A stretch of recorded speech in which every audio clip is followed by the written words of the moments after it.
আসসালামু আলাইকুম ওরহমতুল্লাহি ওবারাকাতু। দুনিয়াতে এমন কিছু ঘটনা ঘটে যা আমাদের চোখে পানি এনে দেয়। আজ আমরা জানব এমন এক গরিব মুচির কাহিনী, যিনি জীবনে কোনোদিন কাবার ছবি পর্যন্ত দেখতে পারেননি, অথচ আল্লাহর কুদরতে একদিন হাজির হয়ে গেলেন। প্রিয় দর্শক, চলুন জেনে নিই সে অলৌকিক কাহিনী। এই ঘটনাটি ঘটে দক্ষিণ এশিয়ার একটি গ্রামের এক গরিব মুচির জীবনে।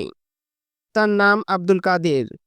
দিনরাত পায়ে জুতো সেলাই করে সংসার চলতেন। দিনরাত পায়ে জুতো সেলাই করে সংসার চালাতেন। হাতে সামান্য উপার্জন, খাওয়ার মতো টাকা কষ্টে জোগাড় হতো।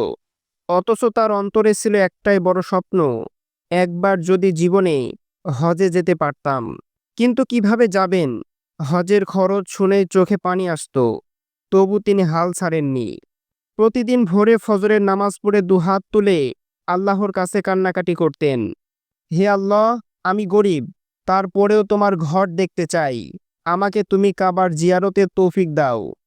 কেউ দিত না, কেউ হাসত। তোর মতো গরিব হজে যাবে? আগে নিজের ছেলে মেয়ের পেটে ভাত দে। কিন্তু তিনি কষ্ট পেতেন না। বলতেন, যদি মন থেকে চাও, আল্লাহ রাস্তা বানিয়ে দেন। তিনি প্রতিদিন নিজের উপার্জন থেকে 5 টাকা করে একটি কৌটায় জমাতে থাকেন হজের জন্য। মাস চলে যেত, কৌটায় থাকতো 100 টাকা। বছর চলে যেত, থাকতো 1200 টাকা। কিন্তু তিনি থেমে যাননি।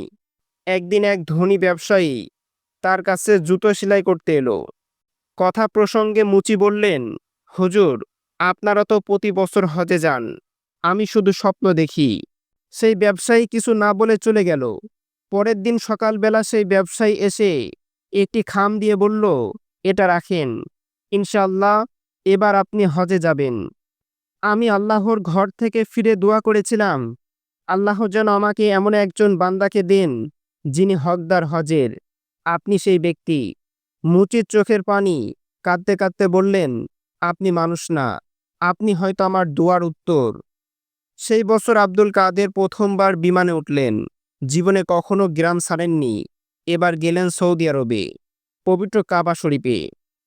কাবা দেখে অঝরে কাঁদলেন।